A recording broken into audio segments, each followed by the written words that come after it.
Kedatangan kuasa barat pada abad ke-16. Kuasa-kuasa barat pada ketika itu sangat berminat untuk mendapatkan bahan seperti rempah ratus, minyak wangi, emas, perak, batu permata, gading dan hasil hutan. Orang Eropah belum mendapatkan barangan mewah dari China seperti teh, sutera dan tembikar. Sebagai tukaran kepada barangan mewah tersebut, negara China mahukan emas, perak, biji timah dan rempah ratus. Barang-barang ini boleh didapati di Kepulauan Melayu. Syarikat perdagangan tersebut memerlukan pusat pengumpulan bahan mentah tempatan yang terletak di tengah-tengah laluan perdagangan di antara India dan China. Faktor kedatangan kuasa barat pada abad ke-16. Pertama, pelabuhan persinggahan. Angin monsun barat daya dan angin monsun timur laut memainkan peranan penting bagi menentukan masa bagi setiap pelayaran. Jadi, kuasa barat ini memerlukan pelabuhan yang sesuai sebagai tempat berlindung, sementara dorang menunggu peralihan angin monsun. Selain itu juga, mereka memerlukan pelabuhan singgah di alam Melayu untuk memudahkan kapal dorang berlabuh dan dapat mengisi bekalan air, makanan, serta kemudahan memakai kapal sebelum berlayar ke Santon. Agama Kristen ini merupakan faktor penting penjajahan kuasa barat ke negara kita. Antara matlamat penjajahan mereka ialah untuk kekayaan, keagamaan, dan kemasyhuran. Kedatangan kuasa barat pada abad ke-17 dan abad ke-18. Revolusi perindustrian. Revolusi perindustrian berlaku di Britain sejak abad ke-17.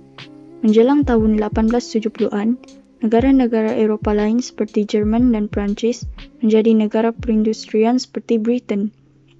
Selepas berlakunya revolusi perindustrian, dasar kuasa-kuasa barat berubah corak.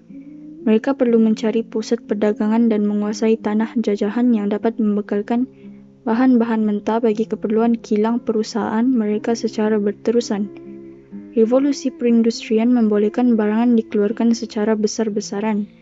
Dengan kepesatan pengeluaran barangan kilang, kawasan pasaran yang lebih luas perlu dicari untuk memasarkan barang tersebut supaya keuntungan dapat dimaksimumkan. Seterusnya, kedatangan kuasa barat pada abad ke-19 dan abad ke-20. Faktor-faktor kedatangan ialah: yang pertama, perkembangan industri kereta. Kereta dan ciptaan tayar telah menyebabkan peningkatan dalam permintaan getah asli, yang mana getah asli ini digunakan untuk perusahaan penebat barangan elektrik. Kedua, kesuburan tanah dan kekayaan hasil bumi. Tanah di negara kita luas dan subur, ditambah pula dengan iklim yang sesuai. Selain kaya dengan hasil bumi seperti biji timah, petroleum, emas, biji besi, dan arang batu. Yang ketiga, industri mengetin. Pada abad ke-19, Amerika Syarikat memerlukan penggunaan biji timah untuk industri mengetin.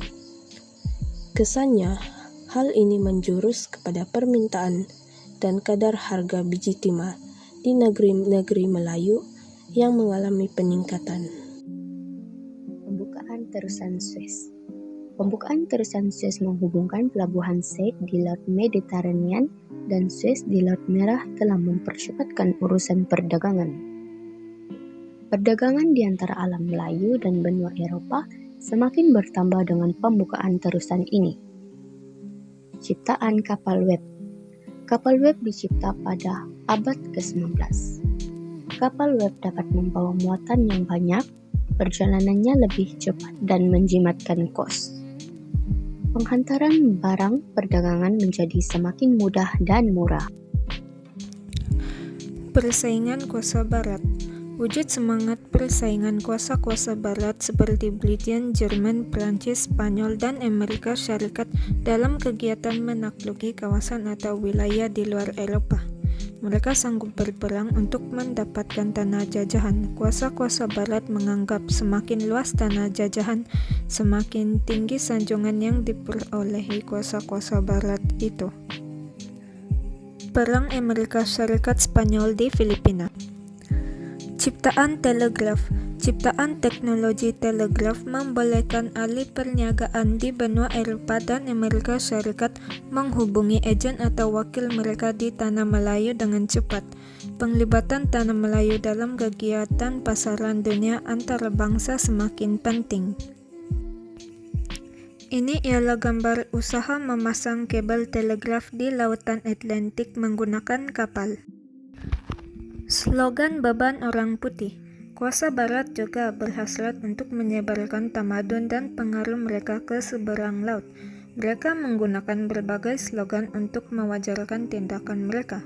Mereka berhujah bahwa mereka lebih tinggi berbanding kebudayaan penduduk tersebut. Beban orang putih yaitu slogan yang digunakan kuasa barat bermaksud tanggung jawab mereka untuk membantu pribumi jajahan mereka. Kuasa Perancis pula menggunakan muslihat tugas menyebarkan tamadun kepada penduduk dunia, bukan barat dianggap mundur.